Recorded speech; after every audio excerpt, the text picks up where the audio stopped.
Ce qui nous rend irrésistibles, ce n'est pas ce qu'on dit ou ce qu'on fait, c'est ce qu'on dégage quand on n'est plus là.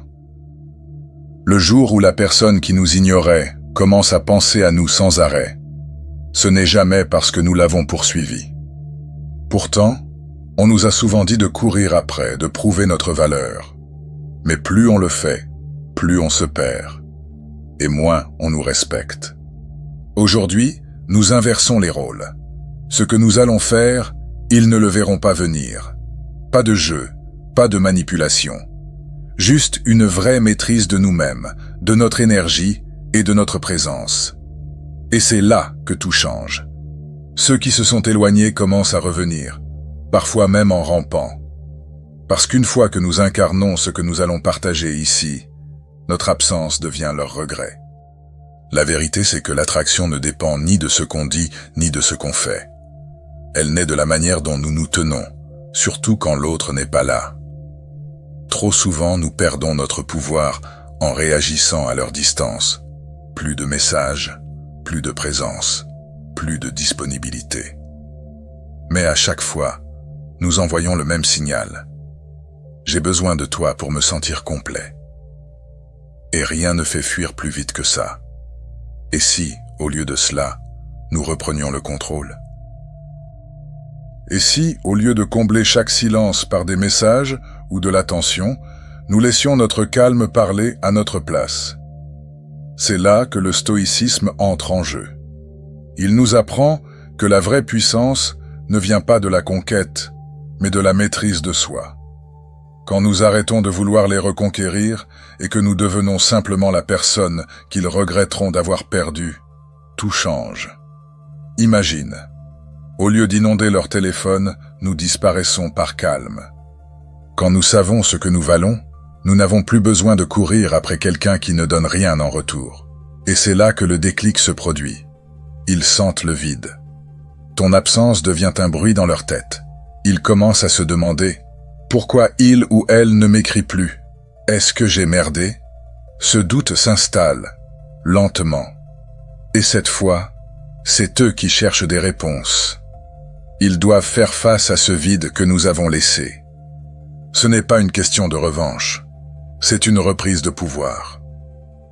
Quand nous cessons de réagir, que nous maîtrisons nos émotions et que nous concentrons notre énergie sur notre propre évolution, nous devenons irrésistibles. Celui ou celle qui nous ignorait commence à nous voir autrement, parce qu'on ne peut plus nous contrôler, ni prévoir nos réactions. Et c'est ça qui les fait revenir. Alors restons ensemble. Nous allons voir comment incarner cet état d'esprit grâce aux principes intemporels du stoïcisme. C'est ici que tout commence. À partir de maintenant, nous ne courons plus après personne. Plus besoin de prouver notre valeur à ceux qui refusent de la voir. Nous tournons notre regard vers l'intérieur et nous laissons notre absence parler pour nous. Silence, maîtrise de soi, confiance inébranlable. Voilà notre nouveau standard. Prendre le contrôle de notre vie amoureuse, c'est aussi comprendre ce qui fait fuir l'autre. Et souvent, c'est la prévisibilité.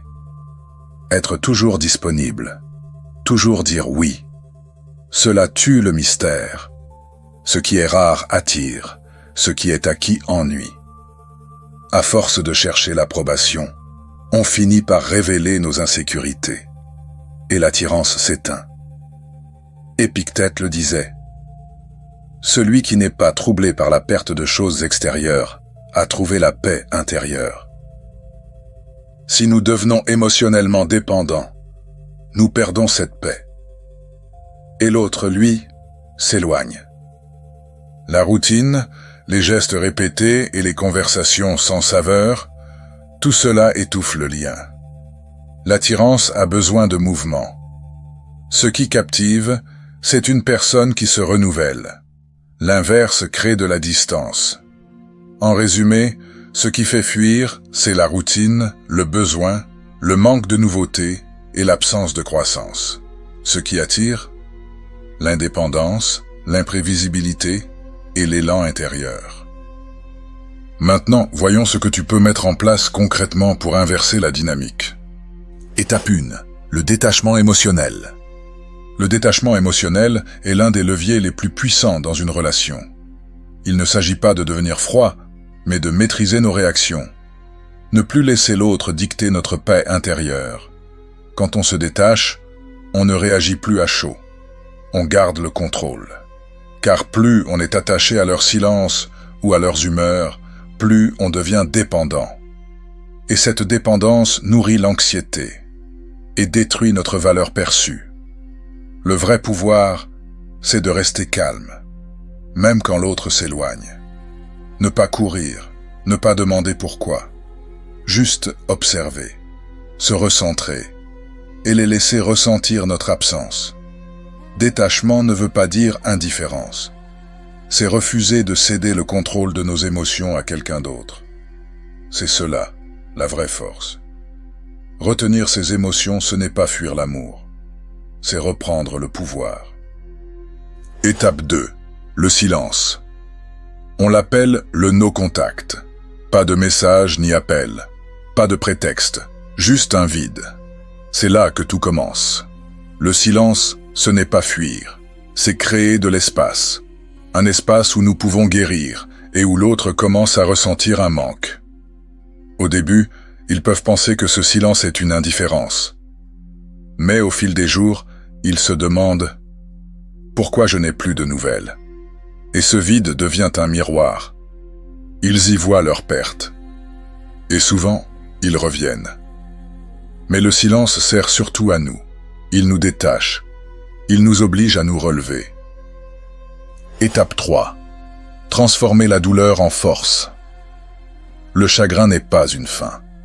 C'est une métamorphose. Au lieu de fuir la douleur, on l'accueille. Et petit à petit, elle devient énergie. Cette énergie, on peut la mettre dans notre santé ou nos passions.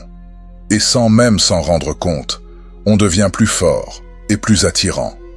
Comme le dit Marc Aurèle, ce qui fait obstacle à l'action devient l'action. La douleur devient un tremplin. Étape 4. Et quand ils reviennent, ils reviendront. C'est souvent le cas. Et ce jour-là, il faudra rester calme. Pas de réponse instantanée, pas d'excitation. On répond avec calme et assurance. Ce n'est plus eux qui choisissent, c'est nous. Si dialogue il y a, il se fait sur nos termes, avec respect. Et si ce respect n'est pas au rendez-vous, alors on tourne la page. Étape 5. Poser ses limites, c'est se respecter. Poser des limites claires, ce n'est pas rejeter l'autre, c'est se protéger. C'est montrer qu'on sait ce qu'on veut, et surtout ce qu'on ne veut plus. Une personne sans limite se perd dans les attentes des autres. Une personne avec des limites attire le respect ou fait fuir ceux qui ne sont pas prêts à le donner. Dans les deux cas, elle y gagne. Si ces conseils t'ont aidé à voir les choses plus clairement, alors pense à t'abonner et à partager cette vidéo pour nous soutenir. Merci et à bientôt.